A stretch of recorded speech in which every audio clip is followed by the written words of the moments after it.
안녕하세요. 제도권 주식 분석입니다. 자, 오늘 제가 따로 스크립트를 작성하지는 않는데 오프닝을 지금 5번째 하고 있습니다. 아주 거짓말쟁이가 된 것 같아서 좀 죄송한 마음도 들고 응원해 주시는 분들도 감사드리고요. 제가 방송을 했을 때가 1900을 막 내려가려고 했던 그런 시기였거든요. 근데 꿋꿋하게 혼자서 이제 방송을 정리하면서 종목을 올리고 매일매일 이렇게 유튜브를 즐겼었는데 지금은 참 응원해 주시는 분들이 많다는 걸 알기 때문에 사실 더 고민되고 더 잘하고 싶은데 이게 쉽지 않습니다. 분명히 쉽지 않아요.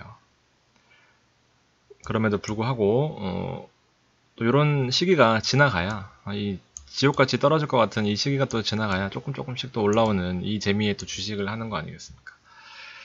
좋은 기업 잘 발굴하는 거에 있어서는 제가 많은 도움을 드릴 수 있을 것 같으니까 너무 실망하지 마시고 조금 더 기다려 보시는 느긋하게 조금만 더 느긋하게 가는 이 5월달이 되셨으면 좋겠습니다. 사실은 좀 어떻게 보면 5월달은 좀 긴장했었어야 된다라고 많이 말씀을 드렸었어요. 근데 그럼에도 불구하고 생각보다 좀 강한 이슈들이 나오면서 주가가 오늘도 좀 맥을 못 추는 하루였습니다. 서론이 길었습니다. 정리를 하는데 이 말이 제일 떠올랐어요. 이 또한 지나가리라. 이것 또한 지나가리라 라는 말이 제일 떠올라서 적어놨고요. 제가 느끼는 거는 현장에서 느끼는 거는 이제 무역 이슈가 이제 면역이 생기고 있다. 그래서 이제 뭐 웬만한 이슈 가지고는 좀 흔들리지 않는 모습을 보여줄 것 같다. 사실 그때가 기회거든요. 근데 타이밍을 잡기가 이제 어렵다는 부분인데 일단은 생각보다 무역 이슈가 어차피 잘 해결될 거예요. 이거는 정말 끝까지 가긴 힘든 이슈이기 때문에 사실 면역이 생기고 있다라는 느낌을 받고 있는 부분이고 조금만 더 느긋하게 가자. 지금 와서 매도를 치고 또다시 대형주에 들어가는 거는 완전 엇박자다. 라고 말씀을 드리고 싶고요. 포트폴리오를 조정하기에는 많이 늦었습니다. 신규로 들어가는 거는 현금 보유하셨다면 신규로 들어가는 거는 뭐 사실 상관없지만 손실난 종목을 팔고 예를 들면 뭐 GS건설이나 손실이 크게 나진 않았지만 그래도 내가 보고 있는 종목이 정이 안 갈 때가 있잖아요. 근데 그렇다고 해서 다른 조금 움직이는 종목을 사면은 또 반복입니다. 둘 다 손해예요. 좀 느긋한 마음을 가지는 게 중요할 것 같고요. 오늘도 사실은 거의 모든 업종이 하락세를 기록했기 때문에 힘들었습니다. 환율도 고점을 터치한 수준이었고 최악의 상황이죠. 증시 빠지면서 환율 올라가는 상황. 요 반대로 되기를 기다리고 있는 겁니다. 그리고 버텨주던 반도체 업종도 기간 매도가 많이 나왔어요. 기간이 매도를 많이 하면서 주요 지지선까지 터치를 하는 모습이었고요. 자, 추세의 방향성 자체는 하락이에요. 지금 워낙 무서운 하락세이기 때문에 사실 체감상으로는 1900 빠질 때도 이렇게 무섭지 않았어요. 근데 2100 언저리에서 왔다 갔다 함에도 불구하고 시장 공포 분위기는 그때보다 더 무서운 것 같습니다. 자, 그럼에도 불구하고 어저께 말씀드렸다시피 이제 말 한마디 정치적인 이슈가 주는 특징 말씀드렸죠. 지금 말 한마디에 감정이 오가고 있는 상황, 뭐 관세 부과는 이미 예정되어 있던 부분이기 때문에 이 말 한마디에 웃고 우는 부분이라서 중국이 명분을 갖게 된다면 지금 그냥 무릎을 꿇고 민심까지 이룰 수는 없기 때문에 자, 그 부분들이 정말 언제 그랬냐는 듯이 올라갈 수 있다라는 부분은 힘든 와중에 희망을 주고 있다 이렇게 볼 수 있겠습니다. 자, 팩트는 지켜보면은 수입차 오늘 관세 부과 연기가 보도가 나왔어요. 오늘 원래 18일로 예정되어 있었는데 일단은 수입차 관련된 부분 관세는 일단 연기를 했다. 그래서 오전에 흐름은 좋았습니다. 근데 이후에 또 미국이 화웨이 10개 계열사 무역 블랙리스트를 추가하면서 다시 한번 10시 이후로 11시 이후로 급락하는 모습을 보였습니다. 어제 말씀드렸다시피 이 세 가지 이슈가 이제 시장의 펀더멘탈을 이끌 거예요. 아주 중요한 부분입니다. 미중 협상에서 6월 회동하죠. G20에서 G2 이제 다 모이는 자리 그 전에 아마 협상이 대부분 이끌어진 다음에 만날 가능성이 크지만 6월에 타결될 것 같다는 의견. 그다음에 두 번째 시나리오는 힘들다고 말씀드렸죠. 눈에는 눈, 이에는 이. 중국도 아주 기분이 안 좋거든요. 그렇지만 강대강으로 가기에는 지금 중국의 환율이 너무 많이 올라버려서 힘든 부분입니다. 그래서 이쪽 부분은 힘든 것 같고, 그다음에 정치적 이슈가 주는 특징으로서 또 화해하면서 슬금슬금 또 트윗 그 다음에 뭐 하면서 이런 쪽으로 해결될 가능성이 크다. 세 번째로 보고 있습니다. 타이밍상의 문제인 것 같고요.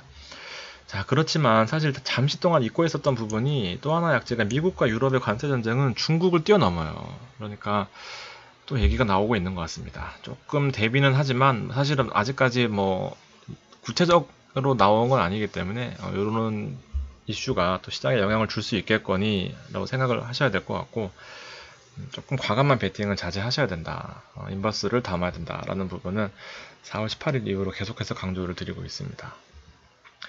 자동차 수입 관세에 대해서 잠깐 짚어보도록 하겠습니다. 이제 오늘 운송 장비 업종의 하락폭이 확대됐어요. 어저께 현대차, 현대모비스, 뭐 SL, 우리 그동안 봐왔던 이제 운송 장비 업종의 대표적인 종목들이 완전 이제 엇갈려서 움직이기 시작했습니다. 오늘 수입차, 그다음에 부품업체 25% 관세 부과를 연기를 했습니다. 내용은 아주 큰 이슈였어요. 자동차 산업이 워낙 크기 때문에. 어떻게 됐던 간에 일단 관세 부과 안 하겠다는 게 아니라 연기입니다. 그래서 이쪽 흐름을 받으면서, 영향을 받으면서 안 한다는 게 아니었기 때문에 독일과 일본, 특히나 한국 자동차 부품업 악영향은 팩트였습니다. 특히나 한국은 이런 시나리오로 가고 있어요. 이제 수입 부품 단가 상승에 따른 생산 비용이 증가하겠죠. 관세 때문에. 그러면 소비자 가격이 상승을 해야 되는데 사실은 어렵죠. 이게 또 소비자 가격을 부품 가격 올랐다고 막 붙일 수 있는 게 아니잖아요. 그럼 기업의 마진으로 악화가 되는 부분으로 가는 거죠. 그러면은 이제 부품회사, 완성차 업체는 상관없지만 부품회사는 신용 등급이 BB, 그다음에 B, 낮은 등급이죠. 여기 대거 집중되어 있단 말이죠. 그래서 우량회사 빼고는 아주 이 어떻게 울며 겨자 먹기로 납품할 수밖에 없는 상황이고, 왜냐하면 이것까지 안 하게 되면 회사 문 닫아야 되기 때문에. 그래서 업황이 자체적으로 둔화가 되고, 그럼 신용 등급이 하향되면서 뭐 대출 이자나 뭐 차환이 안 되거나 이런 부분 때문에 전반적으로 위기가 확대될 가능성이 있다. 그래서 자동차 운수장비 업종이 오늘 좀 하락폭이 두드러졌습니다. 내용은 이제 180일 동안 유예하거나 추가 검토를 하겠다라는 내용으로까지 좀 퍼진 내용이 있었습니다. 좀 녹록치는 않아요, 상황이. 네, 녹록치는 않고. 네, 그 다음에 게임 업종도 하나 준비해봤는데, NC소프트가 지금 5월 둘째 주죠. 둘째 주 들어서 증권사 레포트가 제일 많이 나오고 있어요. 사실은 증권사 레포트가 나오면 저희는 좀 부정적으로 보고 있습니다. 원래 부정적으로 봐야 돼요.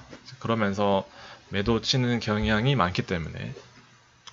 그럼에도 불구하고 NC소프트는 우리 서비스 업종의 대표적인 효자 종목이었죠. 43만원부터 지금 50만원까지 사실 크게 속 안 썩이고 올라갔던 종목 중에 하나인데, 롯데정보통신, 그 다음에 카카오와 더불어서. 그래서 1분기 매출액이 쇼크로 나왔습니다. 영업이익은 795억으로 나오면서 영업이익 자체만 봐서는 60%나 감소하면서 주가가 빠져야 되는데 안 빠져요. 게임 업종이 전통적으로 경기 방어적인 성격을 가지고 있긴 합니다. 먹고 살기 힘들면 게임을 하잖아요. 그래서 일단 NC소프트는 리니지로 시작해서 리니지로 끝나는 회사입니다. 그래서 주력 게임인 1분기 매출이 왜 적게 나왔느냐, 왜 주가가 안 빠지느냐에 대해서 이 프로모션을 3월달에 조정을 했습니다. 20년 만에 이 리니지를 전격으로 무료화했어요. 월 29,700원씩 20년 동안 받아온 거를, 우리나라 게임 1위죠. RPG 쪽에서.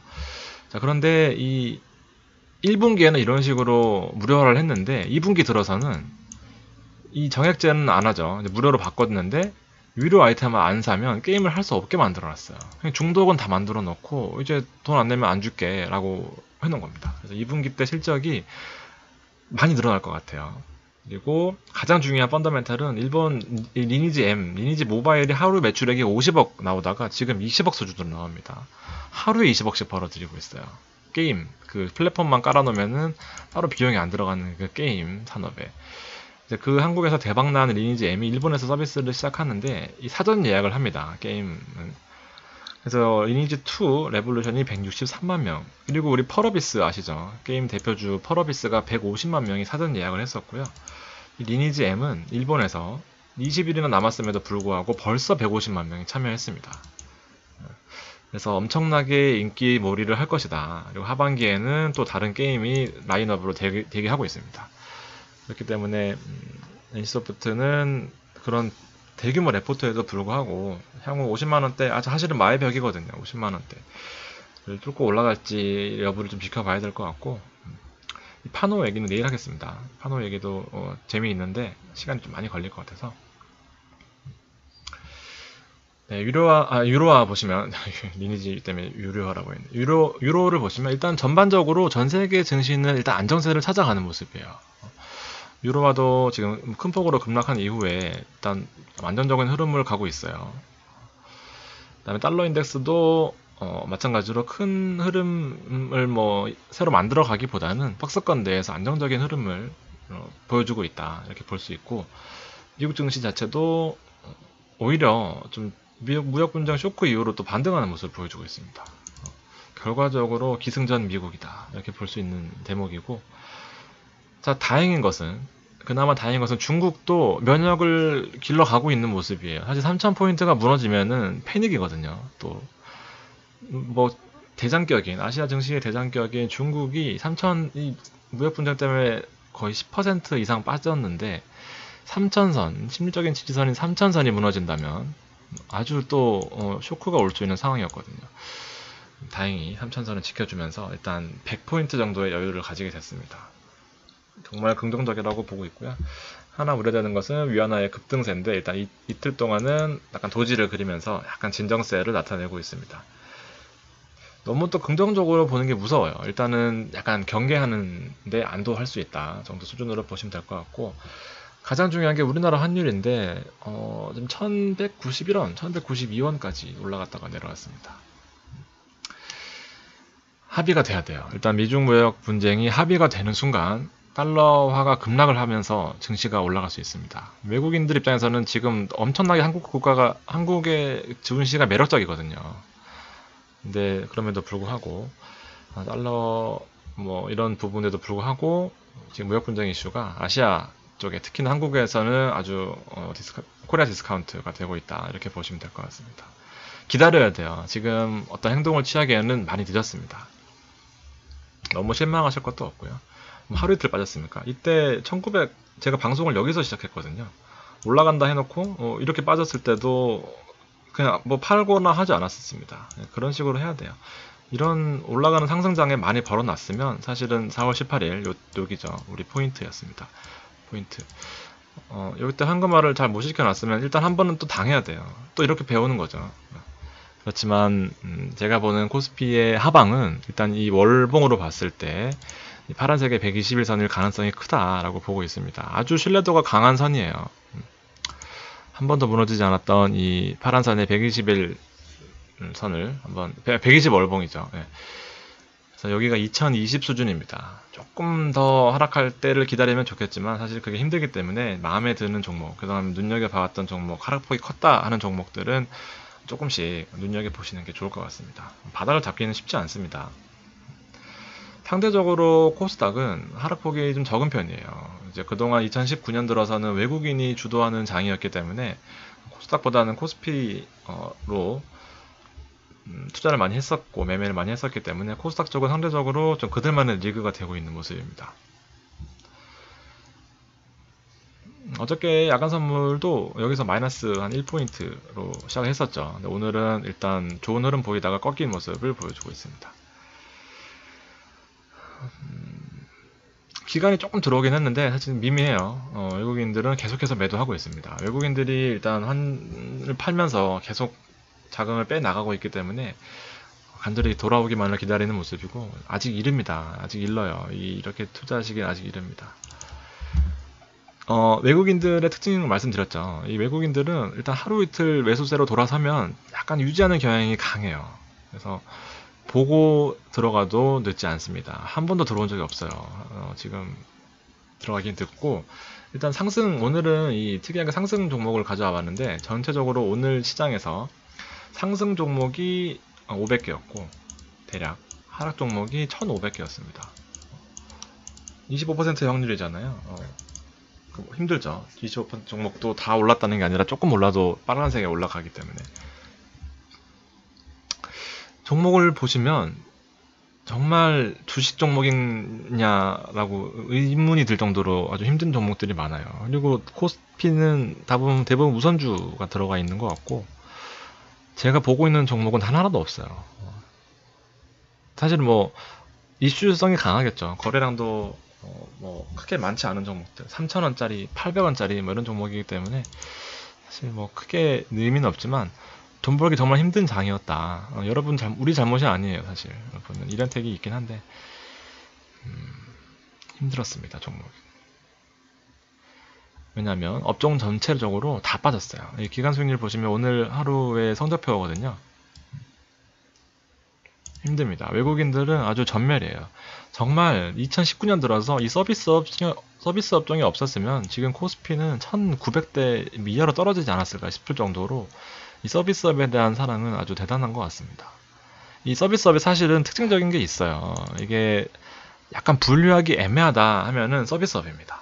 그래서 조금 어느 종목이다라고 명확하게 해석하기 힘든 종목인데, 그래서 그런지 일단 서비스 업종이 계속해서 좋은 모습을 보여주고 있어요. 우리 삼총사는 지금 실망을 시켜드린 적이 거의 없는 것 같아요. 롯데정보통신, 네이버, 그다음에 NC소프트. 그래서 오늘 특히나 아까 말씀드렸던 운송장비 업종이 많이 하락을 했습니다. 제가 보기엔 좀 두드러진 것 같은데 화학도 그렇고요. 하락폭이 생각보다 많이 컸어요. 전기전자 IT 쪽에는 오늘 아주 그동안 벌었던 거 다 투매에 나오면서 쇼크 수준이었습니다. 힘들었어요. 정말로. 특히나 운송장비 업종의 현대차는 그나마 그래도 계속해서 꾸준한 상승세를 보여줬었는데 오늘도 버티는가 싶더니만 결과적으로는 이렇게 예상하지 못했거든요. 관세를 연기하겠다라고 나올지는 예상하기 힘들었었습니다. 그래서 그동안 부품주 대장을 자처하던 SL까지 오늘 조금 안 좋은 모습을 보였고요. 조금 더 흐름을 지켜볼 필요성은 있습니다. 워낙 외국인들이 아끼는 종목 업종이라서 또 금방 언제 그랬냐는 듯이 돌아 나올 수 있는 대표적인 업종 중에 저는 이제 운수장비라고 보고 있습니다. 오르지를 못했어요. 지금 19년도에 그 화랑에도 현대차는 못 올랐고 앞으로가 더 기대된다라고 보고 있는데도 또 최근의 이슈 때문에 또 밀리고 있는 그런 흐름이다라고 볼 수 있어요. 매매 상위에는 역시나 이제 인버스가 올라와 있는 모습이고 단계에서 외국인들은 매수가 거의 없겠죠. 오늘 보면 뭐 거의 힘이 없었는데 그 와중에 카카오가 있었습니다. 힐라코리아도 있고. 카카오는 뒤에 한번 말씀을 또 드릴게요. 선물 인버스는 진짜 정말 제가 생각해도 잘 말씀드렸던 것 같은데 자랑하는 게 아니라 이번에는 못하셨더라도 다음에는 꼭 하셔야 됩니다. 현금화가 얼마나 중요한지 이번 장에서 많이 느끼실 것 같아요. 저는 그 현금화를 한 걸 가지고 오늘 어제 LG화학이랑 전자를 들어갔는데 일단 오늘 전반적으로 하락폭이 너무 컸어요. 증시 전체적으로 들어온 종목이 없기 때문에 일단은 하루는 또 쉬어갑니다.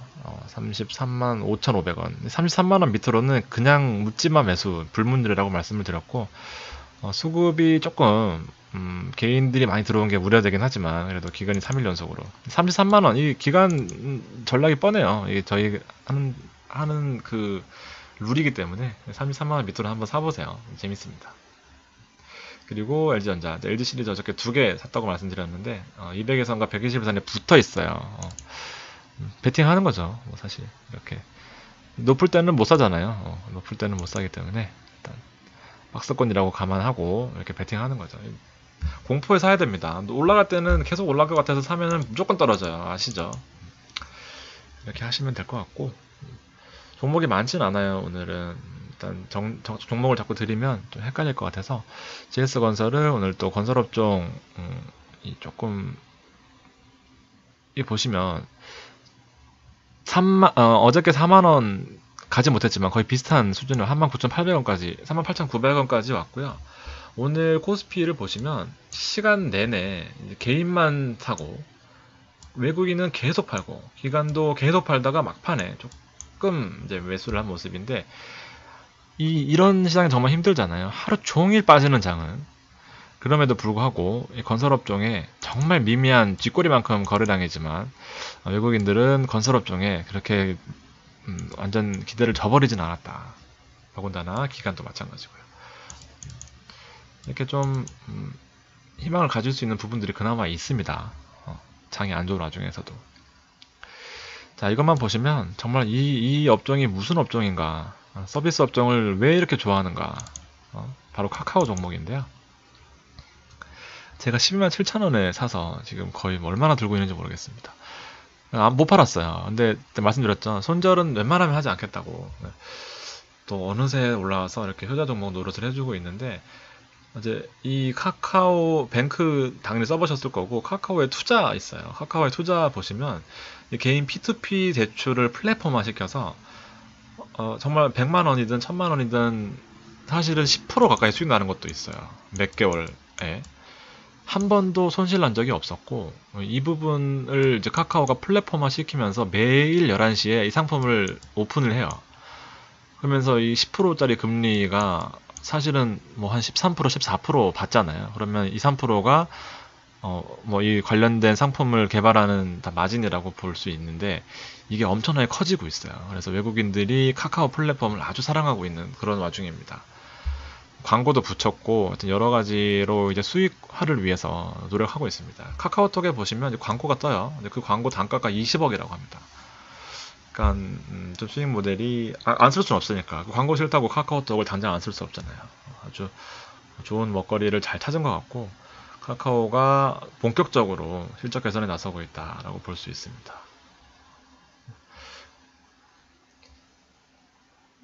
처참해요. 관심 종목을 보시면 뭐 사실은 뭐 5일 전 대비가 아니라 더 보면은 사실 크게 빠지진 않았지만, 5일 전 봐도 오른 게 더 눈에 띄긴 해요. 그렇지만 이렇게 하루만 봐서는 주식을 시장을 떠나고 싶을 만큼 힘들 수도 있어요. 그렇지만 어려울 때일수록 조금 더 느긋하게 주식 보지 마시고 정리만 이렇게 하시고, 저랑 아니면 종목을 댓글로 남겨주시면 제가 또 한번 아는 한 저도 관심이 있다 생각이 들면 같이 리뷰를 해드리도록 할 테니까 조금 더 느긋하게 보시는 게 좋을 것 같습니다. 정말 저도 1900대 방송했었습니다. 너무 걱정하지 마시고요. 또 올라옵니다. 오늘 하루도 고생하셨고요. 내일 금요일 아마 힘들 것 같습니다. 내일까지도요. 너무 기대하지 마시고 천천히 느긋하게 가시는 하루 되셨으면 좋겠습니다. 긴 시간 들어주셔서 감사합니다.